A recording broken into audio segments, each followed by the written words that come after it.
박수를 치면 오장육부에 다 혈액순환도 잘 되고 건강도 좋고 하나님 영광 받아 좋고 누이 좋고 매부 좋고 도랑치고 가재 잡고 마당 쓸고 돈 죽고 하나님 기뻐하시고 우리는 축복받고 할렐루야. 11월 이 한 달에도 이 한 달 동안에도 여러분 하나님이 함께 하시길 주의 이름으로 간절히 축원합니다. 평안하시길 주의 이름으로 간절히 축원합니다. 이왕이면 기쁘게 삽시다. 이왕이면 즐겁게 삽시다. 이왕이면 행복하게 삽시다. 할렐루야. 예, 오늘 말씀을 통해서 우리는 이제 은혜를 나누기를 원하는데 따라합시다. 함께하는 것만으로도 축복이다. 함께하는 것만으로도 은혜다. 함께하는 것만으로도 성공이다. 할렐루야. 예, 우리 함께하는 것만으로도 축복이고 함께하는 것만으로도 승리고 함께하는 것만으로도 성공이고 함께하는 것만으로도 행복하다라고 하는 그런 제목을 가지고 함께 은혜의 말씀을 나누려고 합니다. 오늘 본문에 보면 이스라엘 백성들이 블레셋과의 전투가 벌어졌습니다. 이 블레셋과의 전투 속에서 이스라엘 백성들이 굉장히 불리해요. 왜 불리한가 하면은 블레셋에는 골리앗이라고 하는 사람이 있기 때문에 불리합니다. 그래서 전투에 노련한 누가요? 전투에 노련한 사울 왕도 그리고 모든 장수도 놀라고 두려워서 벌벌 떨고 있는 그런 상황이 접했습니다. 그런데 이 골리앗이라고 하는 사람은 도대체 어떤 사람이기에 블레셋의 장수인 골리앗은 어떤 사람이냐? 키가요 얼마냐면 6규빗이라고 성경에는 말해요. 6규빗이면 1규빗이 한 규빗이 요 손끝에서부터 요 팔꿈치까지 요게 한 규빗이에요. 한 규빗인데 요것이 몇 센치로냐면 45cm예요. 45cm는 6규빗에 곱하면은 얼마가 나오느냐 하면은 이제 2m 70. 제가 1m 75인데 여기에서도 1m 근데 1m 75였는데요. 이게 조금 줄어요. 에? 난 키도 주는 거 내가 처음 봤어. 난 키 준다 그래서 왜 키가 주냐 그랬더니 제가 줄었어요. 얼마를 줄었는지 아세요? 그거 뭐 알 필요 없지 사실은. 이게 줄었어요. 근데 저보다도 1m가 더 있어요. 그런 골리앗이 2m 70이야. 2m 70. 그 정도의 키를 가지고 있는 골리앗이에요. 그런데 그가 입었던 이 옷, 갑옷, 노수로 만든 갑옷이 얼마 되냐면 68.4kg. 다시 말하면 약 70kg에 해당하는 그런 옷을 입어요. 여러분 70kg 되는 걸 이게 메고 간다 그래도 쉽지 않을 텐데 그걸 입어요. 그리고 자유자재로 움직일 수 있는 사람이에요. 근데 그가 가진 창이 있죠. 창 끝날이 얼마냐면 이게 얼마냐면 7kg. 제가 하는 얘기가 아니라 성경에 다 나와 있는 그런 이야기를 여러분에게 말씀드립니다. 근데 그런 장수 앞에서 전투에 유능한 사울 왕도 그리고 장수들도 막 두려워서 그냥 위기 속에 처해 있다는 거예요. 그런데 그때에 다윗이라고 하는 소년이죠. 다윗의 직업이 뭔지 아세요? 목동에 양을 치는 목동.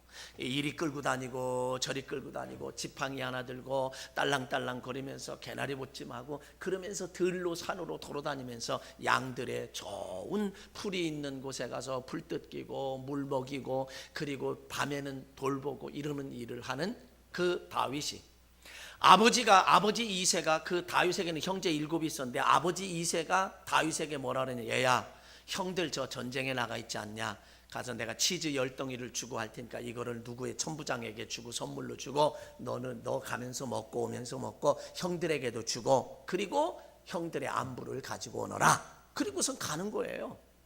그러니까 이 다윗이 그곳에 이제 형들의 안부를 가는데 형이 몇 명이 그 전쟁터에 참여하고 있었느냐면 첫 번째 형인 엘리압이라고 하는 형과 두 번째 형인 아비나답이라고 하는 형, 세 번째 삼마라고 하는 이 세 형이 전쟁에 지금 나가 있어요. 그러니까 아버지 이새가 심부름을 보냈어요. 그래서 개나리 보찜하고 선물을 가지고 갔습니다. 가서 보니까 그런 현상이 벌어졌어요. 그런데 이 골리앗이라고 하는 이 친구가 가만히나 있었으면 다윗이 안 나섰으면 이길 수도 있었을지 몰라요. 그런데 가니까 뭐라고 하냐면 막 그냥 하나님을 모독하고 모욕하고 그러니까 다윗이 그 소년이지만 그것을 들을 수가 그냥 듣고 넘길 수가 없는 거예요. 그러니까 자기가 나가서 전쟁에 나가겠다는 거야. 전쟁에 나가겠다는데 저 사울 왕도 처음에는 말리다가 나중에는 뭐라고 얘기하냐. 그래, 하나님이, 여호와 하나님이 너와 함께 하기를 원한다. 그리고 전투에 내보내요. 칼을 들려주니 칼을 들지도 못하고 질질 끌리죠. 갑옷을 입혀주니 그냥 이게 무거워서 움직이지도 못하죠. 투구를 씌워주니 북내로 앞을 못 보죠. 다 벗어잡히고, 그리고 평소에 자기의 있는 모습, 내 모습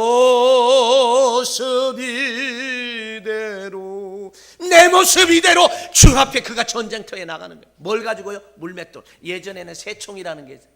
새총 요렇게 요런 데에다 갈라진 나무에 잘라가지고 여기다가 묶어가지고, 어린아이들 왜 그 저 동생들 기저귀 노란 그 끈 그거 훔쳐다가 새총 만들었다가 뒤지게 터지기도 하고요.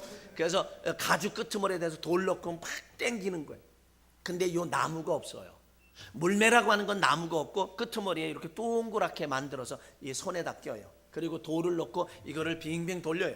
빙빙 돌리다가 하나의 끈을 딱 놓으면 일직선으로 쫙 돌이 나가는 거예요. 새총과 같은 역할을 하는 게 물매예요. 이게 이제 돌리다가 여러분 방향 맞춘다는 게 쉬운 게 아니에요. 근데 다윗은 늘 양떼들을 지키기 위해서 맹수들이 오면은 그거를 언제나 연습하고 언제나 했기 때문에, 그리고 양떼들을 지켰단 말이에요. 그러니까 다윗이 나가니까 이 골리앗이 뭐라 그랬냐. 야, 너 내가 개로 여기고 막대기를 가지고 나왔느냐. 막대기하고 물맷돌 가지고 나가니까요. 그리고 어린 용모가, 그 용모가 아름답고 그런 모습, 어린 것을 보니까 참 하찮게 여기고 우습게 여기고 그렇게 이야기했는데, 다윗이 뭐라고 이야기하냐면, 소년 다윗이 뭐라고 얘기해. 너는 칼과 창과 단검으로 내게 오거니와 나는 내가 모욕하는 만군의 여호와의 이름으로 내게 가노라. 그리고서 나아가서 막 달려가면서 이거를 돌리다 탁 놓으니까 그냥 이 돌이 쌍 하고 날아가서 골리앗의 이마에 박히니 쓰러져서 죽었어요. 오늘날로 이야기하면 왜 죽었는가? 뇌진탕으로 죽었다 그런 얘기. 나가서 우리 목사님이 뇌진탕 죽었다고 그린다고 성경에 써 있더라고. 그렇게 얘기하면 곤란해요. 예. 그래서 오늘날로 이야기하면 뇌진탕으로 죽었어요. 그래서 다윗 한 사람 때문에 승리하게 된 줄로 믿습니다. 그런데 거기에 다윗 한 사람, 다윗이 골리앗을 물리치고 승리했을 때의 혜택은 누가 누렸느냐? 거기에 있던 사울 왕이 누리고 모든 군인들이 누리고 심지어 이스라엘의 모든 백성들이 그 승리의 혜택을 누린 줄로 믿습니다. 누구와 함께 했기 때문에, 다윗과 함께 함으로 말미암아 다윗의 승리가 그들의 모든 자의 승리가 됐다라고 하는 이 사실이에요. 그렇기 때문에 오늘 제가 제목을 함께 하는 것만으로도 축복이고, 함께 하는 것만으로도 성공이고, 함께 하는 것만으로도 승리인 줄로 믿습니다. 여러분에게 하나 질문을 합니다. 성전 건축이 축복이라는 것을 믿습니까? 예. 여러분 그렇게 되시길, 아멘 하신 분은 그렇게 되시길 주의 이름으로 간절히 축원합니다. 다시 한번 기회를 드립니다. 성전 건축이 축복인 줄로 확신하십니까? 그렇게 믿습니까? 그대로 되시길 주의 이름으로 간절히 축원합니다. 여러분 성전 건축은 분명 축복인 줄로 믿습니다. 우리의 소원은 통일, 꿈에도 그리는 소원은 통일, 이결에 살리는 통일, 이 나라 살리는. 우리는 평생에 한 맺힌 민족이요 통일을 그렇게 꿈꿉니다. 찬송가 450장 1절에 가보면 내 평생 소원 이것뿐, 주의 일하다가 이 세상 이별하는 날 주 앞에 가리라.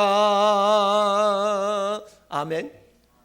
여러분 내 평생 소원 이것뿐, 주의 일하다가 주 앞에 가는 것이라고 우리는 찬송을 부르는 것처럼, 여러분 내 평생 소원 이것, 성전 건축하는 것이다. 여러분 평생에 나는 성전 건축 한 번만 하면 끝나는 줄 알았어. 성전 건축 한 번만 하면 끝나는 줄 알았어. 그랬더니 하나님께서 저에게 또 허락해 주셨다라고 하는 이 사실 자체만으로도 저는 감사합니다. 그러므로 성군이라는 다윗은 평생 소원이 바로 성전 건축하는 것이었습니다. 그래서 그는 모든 성전 건축에 필요한 재료들을 다 모았습니다. 심지어는요, 레바논의 백향목까지 다 모았어요. 레바논의 백향목의 그 재료는 최고의 재료예요. 시시한 재료가 아니라 최고의 재료라 이거예요. 그것까지 준비를 했습니다. 근데 하나님은 허락하지 않았어요. 왜? 너는 손에 피를 너무 많이 묻혔다. 전쟁을 하느라고 많은 사람을 죽여서 너는 피를 많이 흘렸으니 너는 성전 건축을 못하고 내 아들 솔로몬이 성전 건축을 할 것이다. 꿈에도 소원인 성전 건축을 그는 못했어요. 그 아들에게 성전 건축이 허락되었다라고 하는 사실을 우리는 알아야 합니다. 근데 그 아들 솔로몬이 성전 건축을 준비했는데, 솔로몬은요 제목도 준비했어요. 그리고 제목과 돌을 준비하고 나머지는 아버지가 준비했는데, 사람을 일꾼을 얼마를 뽑았느냐면 3만 명을 뽑았어요. 솔로몬 성전이 몇 년 지어졌냐면 7년을 지어졌어요. 7년을 졌는데 3만 명을 뽑아서 1개월 동안 10,000명을 일을 시키고 10,000명을 빼고 다른 10,000명을 넣었어요. 왜냐하면 너무 고달프니까 다 일일이 전화를 넣어야 되고 뭐 이런 일들을 하니까, 오늘날처럼 기계로 하는 게 아니니까 3만 명의 일꾼을 뽑아서 10,000명을 투입하고 2만 명 쉬고, 그 다음에 또 10,000명을 교대 3교대로 해가지고 1개월마다 교대를 해서 3교대로 시켜서 7년 동안을 성전 건축 공사를 했습니다. 그리고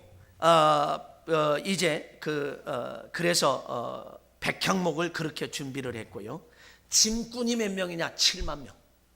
짐꾼, 젖어 나르는 짐꾼이 7만 명. 돌을 뜨는 사람이 몇만 명이냐면 8만 명. 돌을 뜨는 사람이 8만 명. 열왕기상 5장에 나오는 내용들이에요. 8만 명인데 성전에서 돌을 막 다듬고 뜨고 맞추고 이러지 않았습니다. 지금 성전 건축 공장 현장에 가도요, 딱딱 맞추기도 하지만 안 되면 목수들이 막 톱질해서 잘라서 맞추거든요. 근데 솔로몬 성전 건축할 때는 쫙 밖에서 성전 건축 현장에서 철연장 소리가 안 들렸다고 했어요. 바깥에서 다 설계도대로 제작해가지고 와가지고 탁탁 그 번호대로 맞춰서 놓기만 하면 성전 건축을 그렇게 해서 이루어 갔어요. 아주 과학적이에요. 설계도면까지 하나님이 주셨다라고 하는, 여러분 성전 기공 감사 예배 때에 여러분 제가 그런 말씀 드린 거기에 설계도까지 주셨어요. 그래서 그 설계도를 솔로몬에게 주고 성전 건축을 했습니다. 자, 화면에 본문을 말씀을 한번 보죠. 역대상 28장 10절로 12절의 말씀 함께 읽도록 하겠습니다. 그런즉 이제 너는 삼갈지어다. 여호와께서 너를 택하여 성전의 건물을 건축하게 하셨으니 힘써 행할지니라 하니라. 다윗이 성전의 복도와 그 집들과 그 곡간과 다락과 골방과 속죄소의 설계도를 그의 아들 솔로몬에게 주고, 또 그가 영감으로 받은 모든 것 곧 여호와의 성전의 뜰과 사면의 모든 방과 하나님의 성전 곡간과 성물 곡간의 설계도를 주고, 그 다음에 20절로 21절입니다.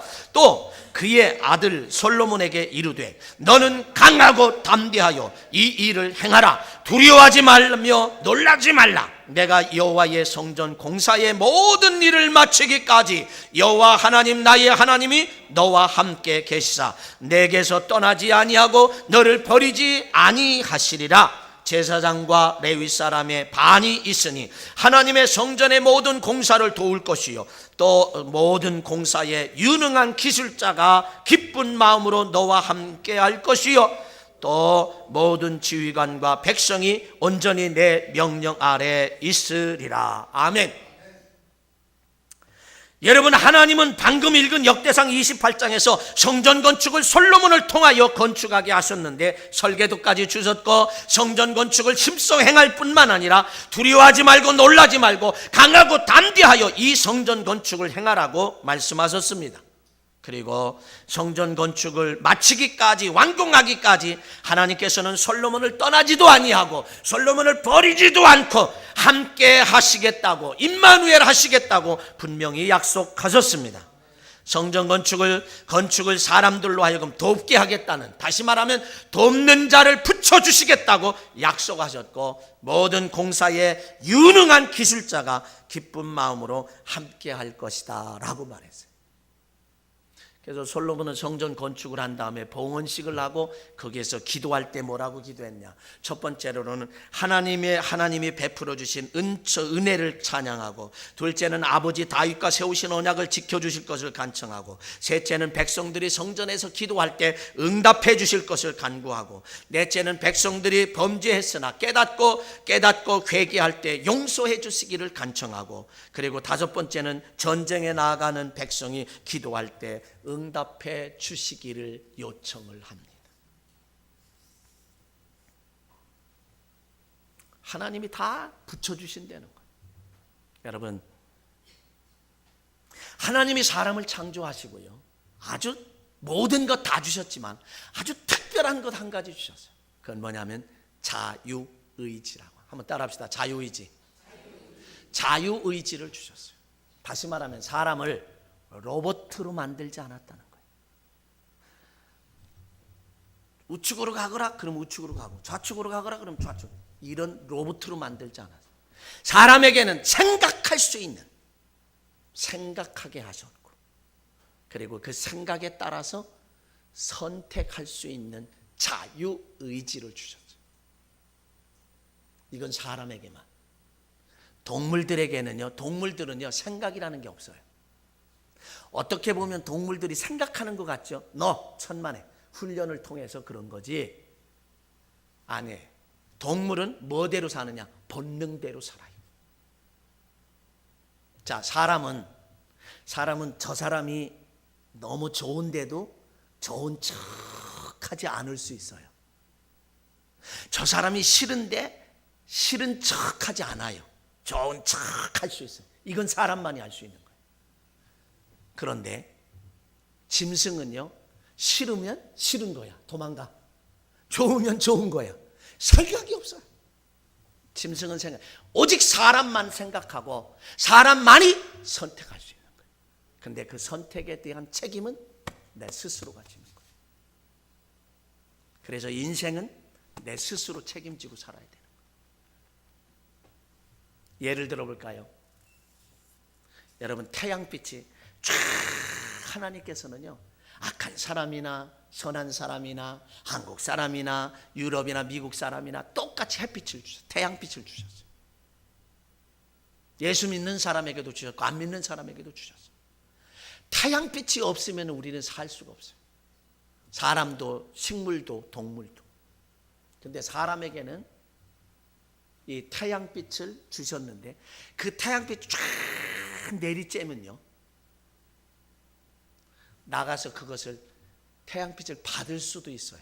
선택할 수 있다는 거예요. 그러면 우리 몸에 뭐가 생기느냐? 바이타민 D가 생겨요. 그 내 몸에서 태양빛만 쪼여도 바이타민 D는 생성이 돼요. 물론 음식을 통해서도 섭취할 수 있지만 태양빛을 받으면서 자연이 만들어지는 것보다 더 좋을 수는 없어요. 근데 이것을 선택해서 받을 수도 있고 선택하지 않고 거절할 수도 있다는 거죠. 유럽에 가보면요 태양빛이 쫙 내리쬐면 도심의 공원에도 사람들이 다 훌러덩 벗어 제키고 팬티만 입고 그걸 쬐고 있어요. 그걸 쬐고 있어.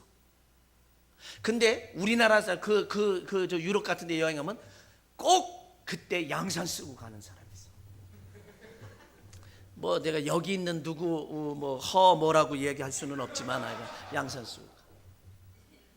우리나라 사람들은 그걸 거절해요. 태양빛을 거절해요. 그 유럽 사람들은 그냥 뭐 벌거벗다시피 하고 그걸 받아들이고 있는데 우리나라 사람들은 가려요. 이렇게 양산을 쓰고. 하여간 외국에 가서 양산 쓰고 가는 사람은 대부분 우리나라 사람이라고 보면 돼.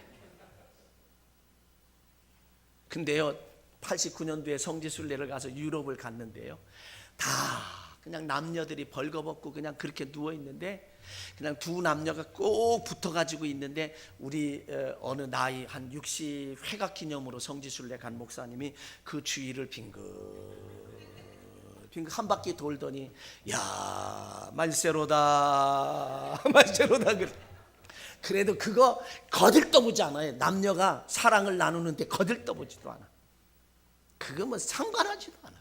근데 우리나라도요, 나 점점 놀래는 게, 우리나라도 그 현상이 조금씩 와. 내가 눈을 어디다 둬야 될지 모르겠어요. 그런 현상이 우리나라에 온다고 그러죠.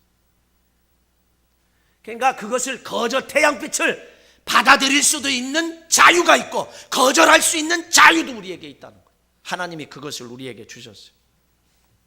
그러므로 여러분, 다윗에 대한 얘기, 소년 다윗이 승리함으로 이스라엘 전체가 승리해서 함께 누렸잖아요.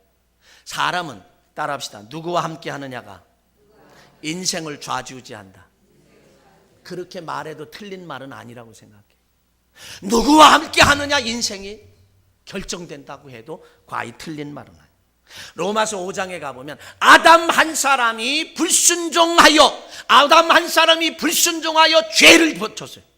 죄의 결과는 사망이죠. 그래서 에덴 동산에서 쫓겨났고 사망이 우리에게 왔어요. 근데 본래 하나님은 우리를 영원히 살도록 했어요. 죽음이라는 건 없었어요. 근데 아담 한 사람이 범죄하고 죄를 짐으로 죽음이 왔고 에덴 동산 쫓겨나서 오늘날 모든 사람이 그 영향권 아래 사는 거예요. 누구와 함께 하느냐? 중요한 겁니다. 그런데 둘째 아담인 예수 그리스도 한 사람이 순종함으로 우리에게 구원의 길, 생명의 길, 영생의 길을 열어놓았다는 말씀이 로마서 5장에 난다. 한 사람이 얼마나 이렇게 귀하고 소중한가. 요나서는 1장, 2장, 3장, 4장밖에 없어요. 아미떼 아들 요나, 하나님의 아미떼 아들 요나에게 임하여 가라사대, 요나야 너는 저 큰 성읍 니느웨로 가서 40일이 지나면 멸망하리라고 외쳐라, 그렇게 말합니다. 근데 이 요나는요, 니느웨 성이라는 게 당시 아수르, 이스라엘의 적국이에요. 적국인 아수르의 수도야. 거기가 구원받는 게 싫어요. 자기 생명이 어떻게 위태할지도 몰라요. 그러니까 요빠 항구에 가가지고 니느웨 성에 가는 배들은 참 많은데 다시스로 가는 배가 뚜무딱 있는데 있어서 그거에 승선을 하고 갑니다. 처음에는 순풍에 돛한 듯, 아이고 하나님 나 다 니느웨로 안 가고 다시스로 도망가는데, 그러는데 순풍에 돛한 듯하며 뱀이창에 가서 잠을 그냥 늘어지게 자고 있는데, 하나님은 그냥 두실 리 없이 풍랑이 일어나는데, 오늘날로 얘기하면 태풍이 일어나서 그냥 난리 법석이 났습니다. 선장과 선원들이 그냥 막 이렇게 해도 경험을 삼아서 경험대로 그냥 이렇게 해보고 저렇게 해봐도 안 되니까 뱀이창에 가니까 요나가 잠자고 있는 거예요. 막 깨워요. 야, 너의 신에게 한번 부르짖어 봐라 너도. 그러는데 요나가 내가 사실은 하나님의 사람인데 니느웨에 가서 40일이 지나면 멸망한다고 외쳐야 되는데 그걸 거절하고 내가 이 배에 탔으니 나 때문에, 요나 때문에 이 풍랑을 만났다. 너희들이 나를 들어서 바다에 던지면 잔잔해질 거라. 지가 원인도 알고 해결 방법도 알아. 여러분, 우리 삶 속에는요, 여러분 스스로가 이 문제가 왜 왔는지도 알고 방법까지도 다 알고 있는데 그걸 해결 못하는 거예요. 대부분 보면 다 그렇습니다. 우리의 삶이 그래요. 그런데 아니 어떻게 멀쩡히 그래도 생명을 부지하고 있는 사람을 바다에다 파도치고 하는 데다 던질 수 있어요. 누가 어떤 강심장 가지고 그걸 던지겠어요. 그러니까 선장과 선원들이 그냥 상선이니까 그 배를 좀 가볍게 하려고 물건을 막 내던지고 아무리 해도 안 되니까 나중에는 할 수 없어서 최후 수단이 요나를 번쩍 들어서 바다에다 던져버립니다. 왜? 지가 하라고 그랬으니까 던져버렸어요. 그랬더니 하나님은 큰 물고기를 예비하셔서 그냥 삼켜버렸어요. 어떤 사람은 고래가 뭐 이러면, 여러분 나가서 또 그런 소리 하지 말아요. 그런데 던져버리고 나니 그렇게 일어나던 위기의 순간에 잔잔해졌어요. 요나만 던져버리면 끝나요. 이게 무슨 얘기인지 잘 모르시나 봐. 여러분의 생애 속에서도, 여러분의 삶 속에서도 요나만 던져버리면 잔잔합니다. 평화롭습니다. 요나를 던져버리시기 바랍니다. 그게 잔잔해졌어요. 그래서 여러분 보세요. 여기에서 하나님의 말씀대로 살지 아니하는 요나 한 사람, 순종하지 아니하는 요나 한 사람 때문에 아무 상관도 없는 선장과 선원들, 모든 물건들이 다 내던져 버려야 되고 고통을 당하고 어려움을, 아담 한 사람의 불순종으로 모든 사람에게 죽음이 왔고 고통이 왔듯이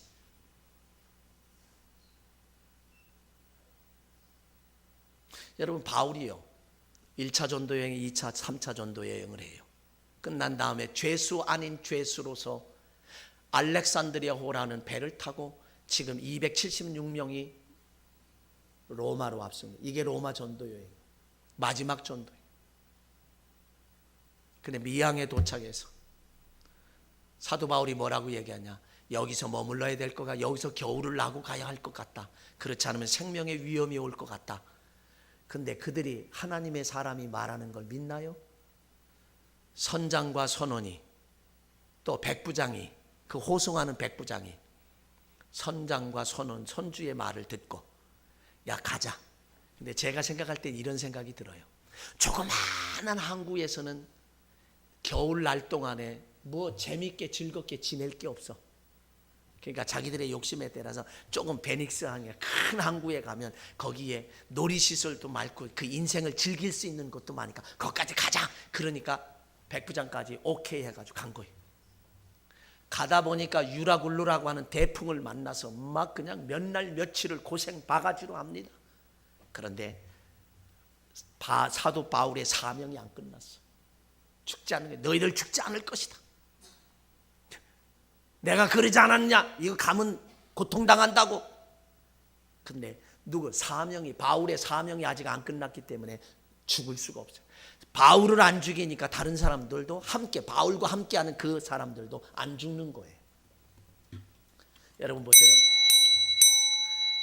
이거는 치면은 이렇게 소리가 나요. 이 사명은 소리가 나는 게 사명이에요. 사명이 끝났다. 그러면 이게 순금으로 만들었다 할지라도 이거 여기 있을 필요가 없어요. 내버려야지. 사명이 끝나면 우리는 죽습니다. 사명이 끝나면 우리는 가는 거예요. 그런데 그렇게 하다가 몇 날 며칠을 굶고 가다가 모래 언덕에 걸려가지고 꼼짝달싹 못하는데 사람들이 도망가려고 하니까 사도 바울이 너희들 멈춰라. 도망가면 죽는다. 여기 있어야 너희들 산다. 그래가지고 결국 그들을 다 살죠. 누구 때문에 살았어요? 사도 바울 한 사람 때문에 살았어요.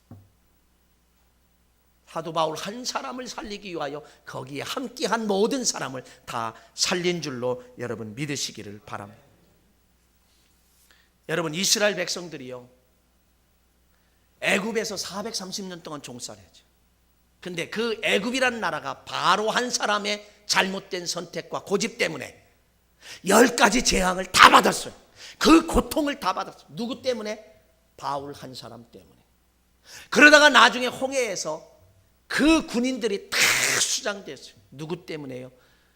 바울 때문에. 그래서 사람은 누구와 함께 하느냐 굉장히 중요한 거예요. 어떤 경우라도 우리는 다윗을 떠나면 안 됩니다. 다윗이 멀어지면 안 돼요. 왜? 다윗 한 사람 때문에 이스라엘 백성들이 골리앗을 물리치고 승리한 거예요. 그렇죠? 그럼 우리는 다윗을 멀어지면 안 되는 거예요. 이스라엘 백성들은 승리가 없어요. 성공이 없어요. 축복이 없어요. 어떤 경우라도 다윗을 떠나면 안 되고 다윗과 함께 해야 되고 다윗이 멀어지면 안 되고요. 다윗과 함께 하는 그 자체만으로도 축복이에요. 여러분, 우리는 어때요? 전지전능하신 하나님, 독생성자 외아들까지 주시면서까지 우리를 사랑하신 그 하나님을 멀어지면 안 됩니다. 하나님 떠나면 안 됩니다. 함께하는 그 자체만으로도 축복이다, 그런 얘기예요. 함께하는 자체만으로도 성공이. 여기에 핵심이 있는 거예요. 오늘 설교 핵심은 여기에 있어요. 다시 말씀드려요. 결론적으로 말씀드려요. 성전 건축은 여러분 분명히 축복이라고 모두 다 아멘 했습니다. 그대로 되시길 원해요. 그런데 성전 건축은 여러분 함께하는 그 자체만으로도, 헌금을 하느냐 안 하느냐, 내가 할 수 있느냐 못 하느냐, 내가 할 수 없는 형편이 이런 거, 그런 게 아니에요. 함께 한다는 자체만으로도, 우리는 한 공동 운명체, 함께 한다는 이 자체만으로도 하나님의 축복이 각 사람에게 다 혜택을 누릴 수 있다라고 하는 이 사실을 분명히 믿으시기 바랍니다. 그래서 함께하는 그 자체가 축복이. 자, 우리에게 축복의 성전 건축을 허락하심은 감사한 일입니다. 다윗이 골리앗을 물리치고 승리했을 때 혜택을 함께한 모든 사람들이 누렸듯이 성전 건축에 함께하기만 해도 그 성전 건축의 복을 똑같이 누릴 줄로 믿습니다. 그러므로 다윗과 함께해야 하는 것처럼 성전 건축에도 함께해야 성전 건축을 통해서 주시는 하나님의 축복을 누릴 수 있다라고 하는 이 사실입니다. 이 복 받으시길 주의 이름으로 간절히 축원합니다.